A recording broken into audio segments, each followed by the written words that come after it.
So I was recently asked on Quora to answer a question. What is the most efficient way syntax for infantry to report sighting of enemy combatants? Is it the number, direction, distance, additional detail? So this has got a lot of moving parts to it, believe it or not, a simple question. So first of all, are we talking about internal or external communications? So are we contacting our higher headquarters, or are we speaking directly to the people within our immediate vicinity? Let's start off with reporting this to higher headquarters or outside units. Traditionally, we would use what's called a salute format: size, activity, location, unit or uniform, time, and equipment. And this has kind of got its roots in a reconnaissance aspect where it's very applicable. But what you might figure out is if we're talking about a troops in contact situation, or even just regular, even an observation situation in modern warfare, this can be a bit tricky. So if we're looking at today's battlefield, we're often talking about insurgent groups and civilians. So a uniform might not be available, right? I remember a lot of reports I got, 8 men wearing scarves in Iraq. Well, this is not valuable information because everybody's wearing, one of these scarves. I remember one point we got black shoes, and this was literally the best uniform description I think we ever got in Iraq, aside from, a short period of time where there was the Fallujah Brigade. So this uniform is, in modern warfare, it's largely out the window. Even conventional state actors are using assets that aren't uniformed. So uniform is largely gone. Likewise with equipment. So a lot of your equipment may be stuff that you don't see. Maybe there's a vehicle. Maybe the enemy combatant's got a truck, and you can't see what equipment's in the truck. Okay, so you can report a truck. And often there's stuff like an IED, this is a significant threat in the theaters we're facing right now.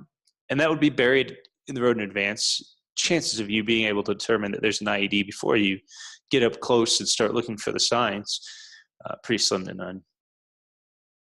So in the later days in Iraq and Afghanistan, they actually dropped these two completely out. So there is no uniform and equipment. They went to what was called a SALT report. But even this can be a little bit tricky. So you got your size, activity, location, and time.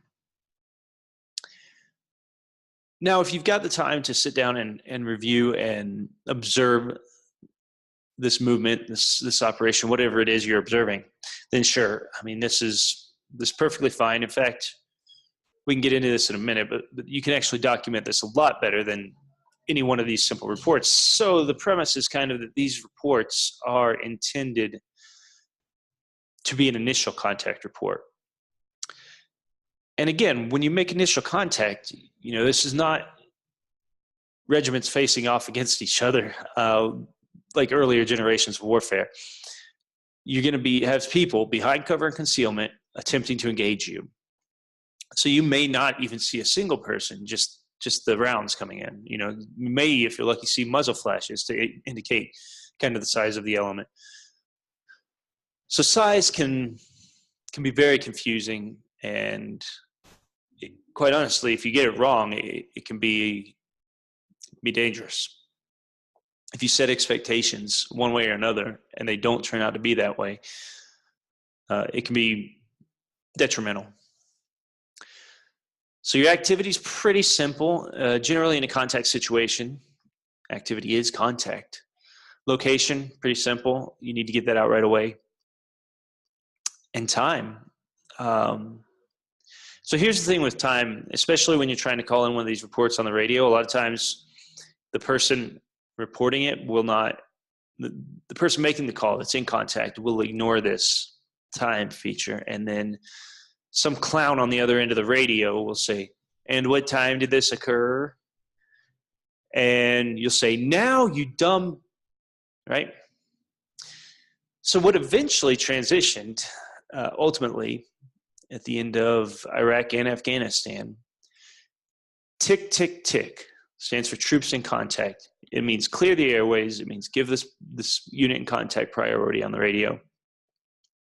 It means write down that somebody's in contact. You get their call sign. And then all you really need is the location. Because if you know they're in contact at this moment, they're screaming tick, tick, tick on the radio, the RTO can write down the time. Really need location. And it's important to understand in this kind of situation, what is the purpose of this report? The purpose of this report is to initiate movement. This is one of the troop leading procedures that's got to be done. You've got to have some information to initiate movement based off of. So on-scene commanders or commanders sitting in a talk or wherever they are need to figure out what information they need to begin allocating assets. And really what this works down to is you're going to have set assets. So whether that's air support, close combat aviation, ground QRF, whatever is available, you can start getting this information out of them. They can start getting spun up. Now, if you've already got air support in the air on standby, then yeah, you might want to start getting out more information quickly. But this is the immediate information you need to get out, is just that I'm in contact and a general location if they're not tracking you. So modern battlefield equipment, they'll often be tracking you on, I won't get into the various systems that are available for that, but they should be able to identify where you're located at this time with modern battlefield reporting equipment. So essentially, at that point, all you need to do is report you're in contact.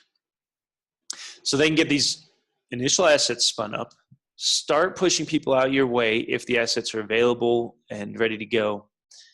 And then as you develop the situation, you can report more information. Now, on an internal level, that's a bit different, right? So again, you're going to be looking for the same basic principles. What do these people need? Your squad, platoon, whatever the size contact element is with you, what do they need in order to make informed decisions? So they will often need a distance, direction, and that's really it. Those are the key things, because they're going to be looking for the targets themselves, right? So in the original question, it adds number and additional detail, right? And additional detail might be pertinent as the question asked, but so distance and direction are the key things. In certain contact situations, it can be very obvious. You're receiving heavy fire. You can quickly determine 3 o'clock, 200 meters. But quite often, you're not facing large conventional forces. So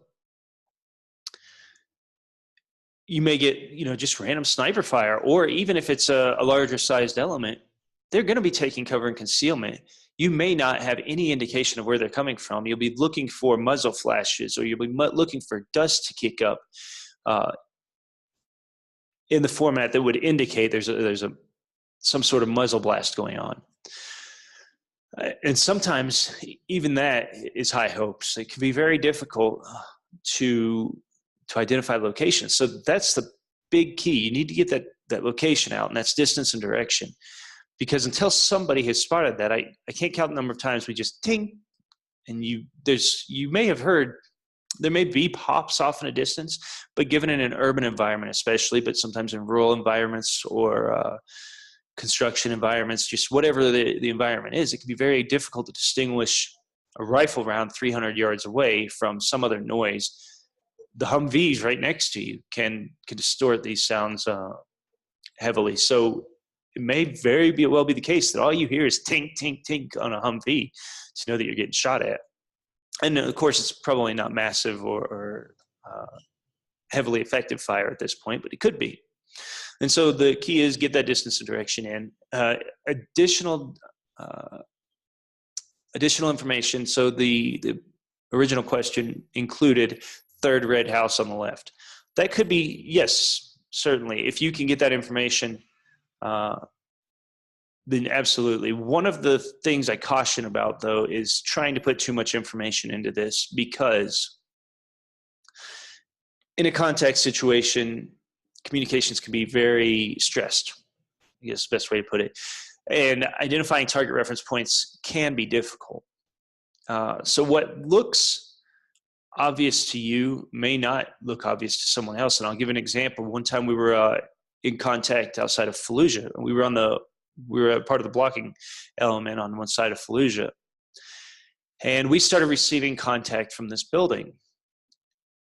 Maybe a minute into it, we started receiving additional fire from another building. Well, I identified the second building. We already had effective fires placed on the first building. I identified fires coming from a second building. And I used a target reference point of a mosque. There was a mosque, maybe 1,000 meters, really tall, way out in the distance. But it was in the direction. And I reported as a target reference point, identify the mosque, drag it down to the building that's directly in front of us in that direction. Because we were shooting across a river. It was the first, it would have been obvious that's the first building in front of us in that direction. And that got reported as we were taking fire from the mosque. So I'd be very careful about trying to add too much detail. Hopefully that makes sense. You know, if you've got one red building or one 4-story building and it's very clear, absolutely add that information as well. But I wouldn't sit around trying to focus on it because a lot of people won't see it in the same perspective. So especially if they're in the prone and they may not see the ground level, and you've got all these 4, 5, 6-story buildings and only one of them happens to be 4.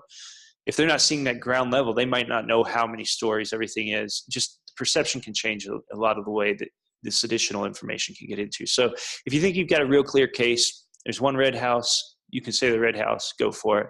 I wouldn't put a lot of effort into, I'd focus more on responding than trying to focus on that.